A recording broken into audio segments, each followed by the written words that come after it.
It is Sunday, the 9th of the 11th, 2025. The time is 21 minutes to 10. It is race day 21, round 21, 2025 F1 Drivers' Championships. For it will get techier than techie thing. But that means one thing, as always, that there are a multitude of F1-centric threads, meaningful ones this morning, at which we need to pull. Dirks, Remcon, Diego. Gonna get techier than techie thing. Your boy, as always, can't enunciate to save his life. Two topics on the docket this morning though. We're gonna have to dissect for Max Verstappen and the circumstance there. So too, we'll talk about Oscar Piastri, because some notable F1 journos have had some things to say. And for the avoidance of doubt, all F1 journos are created equal, but some are created more equal than others. This one was Andrew Benson of the BBC, and therein lies why it will get techier than techie things. In the first instance, let me show you this. Bortoleto Crash settings. That was a serious one, right? 57G. That was the second impact. This is fan footage, and it shows you sometimes better than can the actual Sky Sports internationally syndicated broadcast. Roll the clip, Cameron.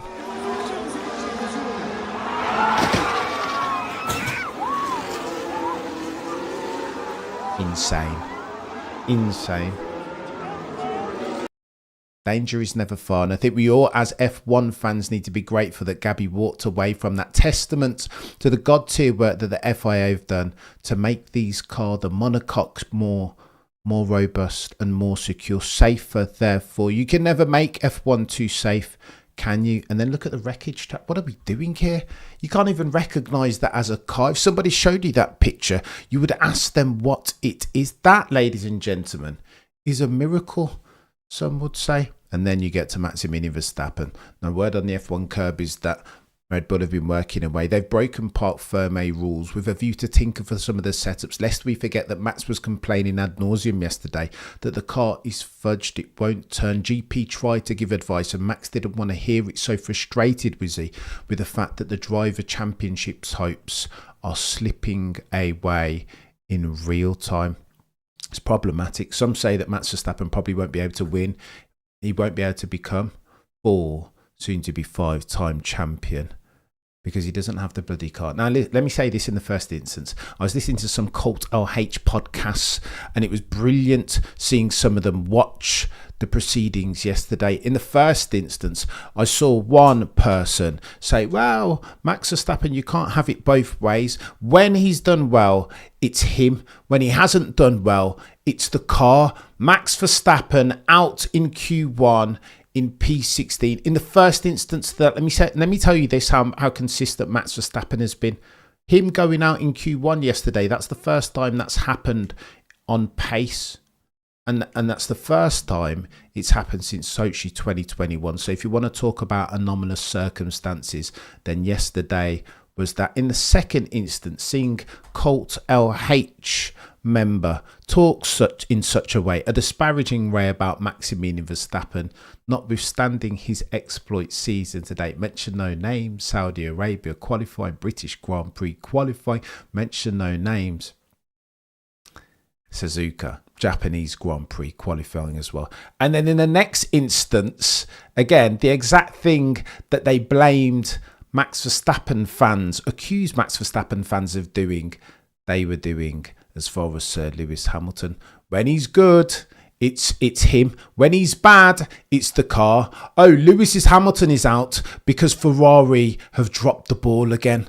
The car's not very good. What are we doing? The level of hypocrisy. I was really sad yesterday because Lewis Hamilton and Maximilian Verstappen went out. And sometimes you've got to hold some corn, right? Because this is F1 and sporting endeavour. But how very dare the Cult LH evangelists out there say about Max Verstappen, oh, when it's bad they blame the car, and then in the next sentence, because Lewis doesn't get out of Q2, oh, it's the car. Do you not see the level of hypocrisy? But I digress. Here's what Max and Red Bull have been doing overnight. They will break Parc Fermé regulations and they will tinker with the car because they dropped the ball. Lest we forget, Couple of moons back at Spa-Francorchamps, they had to lift and coast. That was the team order to Checo Perez then and Max Verstappen, because they didn't get the ride height correct. That car, an Adrian Newey vehicle, has always been temperamental, difficult therefore to set up.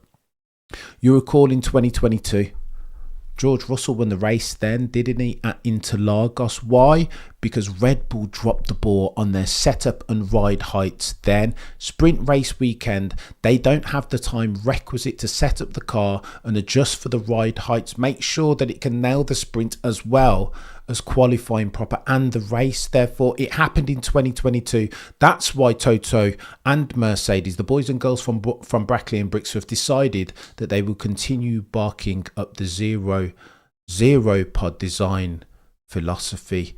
That was a wrong move, but they did it because George Russell won at Interlagos in 2022, decided that they were prepared, that the juice, as far as the zero pod concept, was worth the squeeze. Tactical Rab put up this picture. Legend, by the way. If you're not, I do subscribe to that fella. What are you doing with your life? F1 News Tactical Rab, one of the goatiest F1 YouTube content creators to ever YouTube content create. He took that picture and he showed it. Listen, even adjusted for ride height et al., that does look quite high. Now, we know already that Red Bull have tinkered with a couple different things. The rumour and speculation to come out of their setup travails over the course of this weekend is that Max Verstappen wasn't driving the updated Mexico chassis, that they'd reverted to type and gone back to the thing that they used at COTA. What are we doing? All of a sudden, it's random walk design philosophy again, and it leaves me perturbed. To that, Maximilian Verstappen said the following. Roll the clip. More in the pen. Max, that looked like a real struggle out there. It must be hugely frustrating. Yeah, it's not what you want to see. The whole weekend has been already quite tough, but this is a bit unexpected, I would say, after changing quite a bit on the car. But yeah, I mean, it was just not responding. I had no grip out there, so I had to really massively underdrive it, basically, and it just didn't work. You touched on it there. You did make some changes to the car after the sprint. What was the impact? What changed inside the car for you? Well, clearly worse. I mean, just no feeling. And looking ahead to the race tomorrow, it's going to be a long one ahead. Any temptation to maybe put a new power unit in, something like that? What can we expect tomorrow? Not necessarily, but we'll look at all of that tonight. Thanks, Max. Max Verstappen knocked out of Q1 then in 16th. How sad, chat. Those words and sounds coming courtesy of the legendary Checkered Flag podcast. And you guys are nailing it as far as, I mean, I don't think any Colt H team member has any right. There is a time and place. Lest we forget Lewis Hamilton out in Q2. That's the 6th time that he's not made it through to Q3. So I don't think, and again, I am a Sir Lewis Hamilton fan, but I don't think it's the time to start throwing stones. If, of course, you live in glass houses. Got to learn to turn down the haters. 100% Remcom, but you got to purvey. I mean, the reason why I come to you every morning and every night is because I purvey the F1 circumstance. I can't help it. Oh, and by the way, Benson continues. Here's your insider insight for the avoidance of doubt. This is important. Context is key. All F1 journos are created equal, but some are created more equal than others. Here's Andrew Benson chiming in on the ride setup shenanigans of the bulls that are red. Roll the clip. Which is a bit unlike Red Bull at this stage of the game of a weekend. It is, but they've been a bit at sea all weekend in Sao Paulo. He was lacking grip yesterday, and it's the same problem today. Both sprint qualifying yesterday and the sprint this morning, earlier today, and then, as you say, Harry, they made some changes and it's gone the wrong way for Grand Prix qualifying. I can only imagine it's to do with ride height. You have to run the car a bit higher in Brazil because there's a lot of elevation change and the middle sector is quite bumpy. Also, the conditions have been very difficult this weekend with the wind changing and so on, and that's going to upset aerodynamics even more. But the Red Bull, if people remember, they introduced a new floor in Monza, and they've been playing around with the new front wing family as well. But that new floor allowed them to run the car a bit closer to the ground, and that's unlocked them a lot of performance over the last few races. But if you got more performance running it low and then you can't run it low anymore, then it's not that big a surprise that you've lost some performance. I think the extent of loss of performance is a shock. You know, this is, as you pointed out in the commentary, Harry. This is the first time Verstappen's been eliminated in Q1 since the 2021 Russian Grand Prix, and that wasn't on performance. That was a reliability thing. He's so consistent and so a Red Bull. So really tricky weekend for them. And I think unless some kind of miracle happens, I think we've basically seen the end of Max Verstappen's championship charge, because he was already 39 points behind after the sprint. Norris had extended his lead, obviously, then. If he loses more points tomorrow, which how can he not, starting from 16th with Norris on pole, unless Norris' engine blows up or something, could happen. It could happen. But if he loses another chunk of points, and if his car's not quick, he's not going to come back up through the field, because he's qualified where he is, because that's how quick the car was. Stranger things have and may well still happen in Formula One. It's techier than techie things, but this from Benson. But I concur, it feels like they've fudged the ride high, as they've done so many times previous. Mention no names, Brazil 2022. Mention no names, Spa-Francorchamps 2023, lift and coast circumstance. And in F1, sometimes history doesn't repeat, but it does rhyme. Let's talk about Max Verstappen's chances of winning a world championship, because he said you can forget about it by dint of our mates, the good guys and girls over at the race, that there's no chance now, that the gap is becoming too big. 40 something points, 39 points as at the time of writing. And to that, you guys are talking about, this is why Call LH need to take 2 seats, right? If we're talking about performance only, Lewis Hamilton currently is 20-3. That's how much Charles Leclerc is beating him. 64 points is the gap in the championship, and I would put forth as my principal supposition that you can't explain all of those 64 points away with acclimatization and time. But I digress. Maximilian Verstappen will struggle again. 2024 Interlagos is proof positive that this dude can feed the 5,000. He can turn water into wine if anybody can, but again, it might be a bit too difficult, bearing in mind how god-tier Lando Norris has been all race weekend in that MCL 3.9, and this might have bigger, more broader, more consequential ramifications. Lest we forget, Max has in his contract a performance clause, meaning that he can leave in 2026 for 2027 if Red Bull do not build him a car. Do not think for a second those conversations aren't happening already. This is why this is important, chat.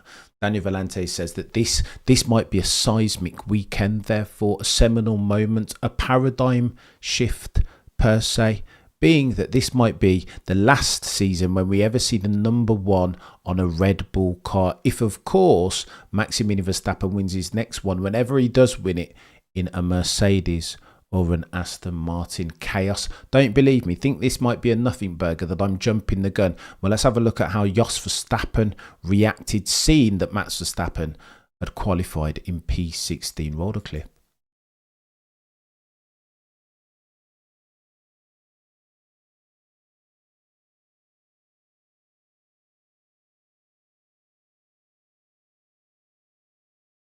Chaos, chat.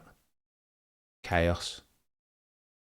Reminiscent of 2021 and Saudi Arabia. Nostradamus isn't happy with that, and I don't think he's unhappy with Max's performance. He'll be unhappy at Red Bull for not providing that dude with a car capable. I was playing hypothetical games. Can you imagine for a second if Maximilian Verstappen win that MCL 3.9 alongside Lando or Oscar?